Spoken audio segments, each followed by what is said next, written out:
Okay, next question. Can you tell us what it means to experience Nibbana here, now and now, within body and mind, this that is conditioned? Okay. Is there a difference between Nibbana here and now and Nibbana after death? Yes, to the first question, Nibbana here and now, there is a wrong view. Ditta Dhamma Nibbana is one wrong view. There is a right attainment of Nibbana in this life. Without overcoming completely all the defilements, you cannot say, I experience Nibbana here and now. But when you know for sure, because to make sure of anything, you got to look at yourself, introspect, without I, myself, and so forth, I, my, mine. You look at the phenomenon. You must see what we call the mentality, materiality. What are the mental factors? What are the material factors? If you understand all of them very, very, very clearly without any doubt, they all are constantly changing, appearing and disappearing, and you have no one iota of doubt in your mind. Your greed is gone, your restlessness and worry is gone, your tension, anxiety, all these are gone, your doubt is gone, your belief in rituals, if you believe that you attain liberation by following rituals, all is completely gone, and your desire, conceit gone, your desire for existing as a form gone, as a non-form is gone, then conceit, restlessness and ignorance finally. If all these are completely gone, never to have a shade of them back in your mind, then you know that you have done what is to be done, attained full enlightenment here and now in this life. And therefore, you don't wait until next life to attain Nibbana. You attain it now. However, if you have done only one half of all 10 fetters and you still have 5 more fetters, then it is possible for you to attain Nibbana in next life or life after that. But not in this, you don't come to this life. Next life will be in one of the 5 pure abodes. In other words, you would have attained Anagami, never eternal state, and then you will attain that last state of enlightenment in one of the 5 pure abode. Aviha, Atapa, Sudasa, Sudasi, Akanitika. These are the 5 abodes. So, the Buddha attained full enlightenment here and now. And then he passed away. So, we call the Buddha one who has attained enlightenment. He said, I attain enlightenment and teach others to attain enlightenment. I attain Nibbana, Parinibbana, and teach others to attain Parinibbana. Meaning, I have attained full enlightenment and I teach others to attain full enlightenment. After whoever completely destroyed all the defilements, attained full enlightenment, that person is called one who is without 5 aggregates, without clinging.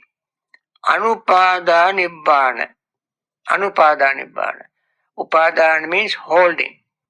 They have aggregates, form, feeling, perception, thought and consciousness without any scruple of clinging.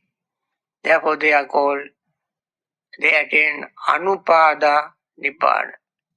And then when they pass away, they don't have anything to talk about. If a layperson becomes liberated, will they then decide to go forth into the Sangha? Okay. And why?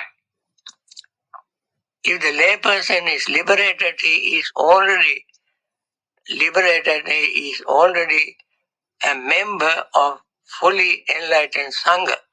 Now, when you say layperson is a person who has household commitments, mundane things, attachment to his own aggregates, and so many things are involved in a layperson. If you say liberated, that person is no longer a lay person.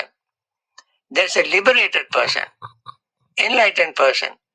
He falls into the into the Sangha, holy Sangha, noble Sangha, enlightened Sangha. So, fully Arahant, fully enlightened person does not have a scruple of desire, wish to stay home.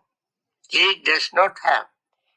It naturally happens him to be a ordained person or to leave household life completely and retire to monastic life.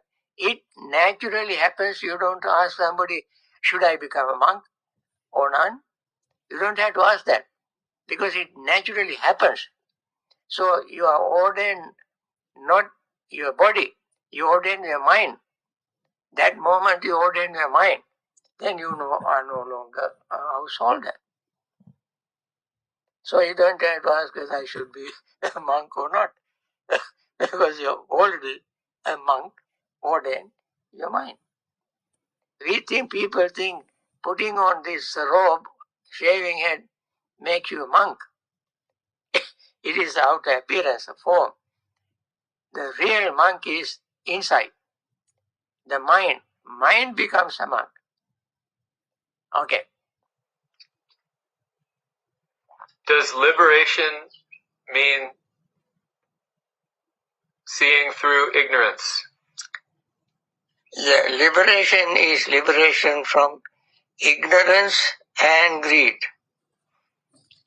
That means you have wisdom. It is the wisdom that liberates us. Insight. And therefore cultivate wisdom and effort. Actually, 3 factors are involved in liberation: understanding, mindfulness and effort. Effort, mindfulness and understanding. These 3 factors are important to liberate. Liberate from what? Liberate from suffering caused by ignorance and greed. So when you say you are liberated from suffering, you are liberated from your greed and ignorance. Because ignorance and greed are the combined factors. These are combined factors, not individual. I say combined because where there is ignorance, there is greed. Where there is greed, there is ignorance. And therefore these are going together. They are intertwined. And therefore, when you destroy one, other also goes with that. So liberation means liberation from suffering, in short. And even metasa dukkha kanda samudayo hoti, Buddha said. Liberation from the aggregate of suffering. What are the aggregates of suffering? 5 groups: form, feeling, perception, thought, and consciousness. These are called aggregates, and they are also called aggregates of clinging. Where so long as we have greed and hatred and ignorance, we cling to aggregate. Therefore, we call them aggregates of clinging. Once we remove clinging to them, greed, hatred, and delusion, aggregates remain aggregates, not aggregate as clinging.